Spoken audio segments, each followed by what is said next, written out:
നമസ്കാരം. Raf talk മലയാളത്തിലേക്ക് ഏവർക്കും സ്വാഗതം. ഇത്തവണത്തെ ISL ചർച്ചിൽ ബ്രദേഴ്സ് കളിക്കും. എങ്ങനെയെന്ന് ചോദിച്ചാൽ ജംഷഡ്പൂർ FC ചർച്ചിൽ ബ്രദേഴ്സ് ഏറ്റെടുത്തിരിക്കുന്നു. അവരുടെ റൈറ്റ്സ് ചർച്ചിൽ ബ്രദേഴ്സ് വാങ്ങിയിരിക്കുന്നു. മാർക്കസ് ബർഹുലാവോ ഇക്കാര്യം റിപ്പോർട്ട് ചെയ്യുന്നുണ്ട്. ഇങ്ങനെയാണ്: Churchill Brothers will feature in this edition of Indian Super League after Tata Steels agreed to transfer ownership of Jamshedpur FC to the Goan club. Churchill will also take over contracted players and coaches.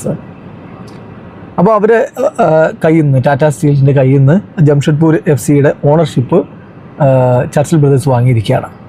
അവിടെ contracted players ഉണ്ട്. ആ പ്ലെയേഴ്സിനും അതുപോലെ തന്നെ കോച്ചിനെയും ഒക്കെ ഇപ്പോൾ ഇവർ ഏറ്റെടുത്തിരിക്കുന്നു. ഇനി ഇതിൻ്റെ കൂടുതൽ വിവരങ്ങൾ Ashish Negi പുറത്തുവിടുന്നുണ്ട്.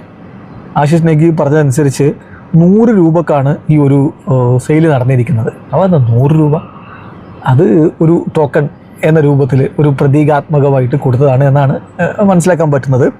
Tata steel transfer ownership of Jamshedpur FC to Churchill Brothers FC for ₹100 എന്നാണ് അദ്ദേഹം കൊടുക്കുന്നത്.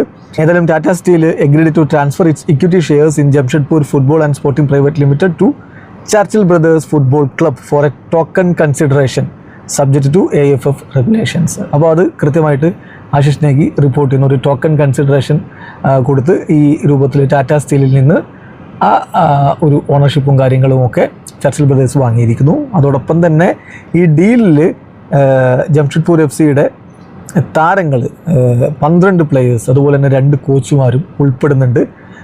അതോടൊപ്പം തന്നെ Indian super league sporting licence അതും അവർ അക്വയർ ചെയ്തിരിക്കുകയാണ്. അപ്പോൾ ചർച്ചിൽ ബ്രദേഴ്സ് ജംഷഡ്പൂർ FCയുടെ താരങ്ങളെ അടക്കം വാങ്ങിക്കഴിഞ്ഞു എന്ന് വേണം അതിൽ നിന്ന് മനസ്സിലാക്കാൻ. ജംഷഡ്പൂർ FCക്ക് പകരം ചർച്ചിൽ ബ്രദേഴ്സ് ഇത്തവണത്തെ ISL കളിക്കും. അതേസമയം ടാറ്റ സ്റ്റീൽ പറയുന്ന ഒരു കാര്യമുണ്ട്.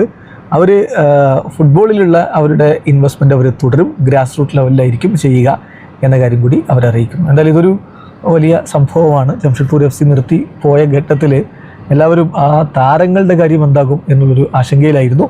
ഇപ്പോൾ അതിന് പരിഹാരമാവുന്നു. ചർച്ചിൽ ബ്രദേഴ്സിലൂടെ അവർക്ക് വീണ്ടും കളിക്കാൻ പറ്റും. AFF ഇക്കാര്യത്തിൽ ഫൈനൽ തീരുമാനം പറയേണ്ടത് അവരാണ്. അതിലെന്തായിരിക്കും എന്നുള്ളത് കണ്ടറിയണം. ഇപ്പോൾ അതിൽ തന്നെ വളരെ കൃത്യമായിട്ട് പറയുന്നുണ്ട്, subject to AFF regulations. Video അവസാനിക്കുന്നു. ഫുട്ബോൾ ലോകത്തെ കൂടുതൽ വിശേഷങ്ങളുമായി റാഫ് ടോക്സ് എത്താം.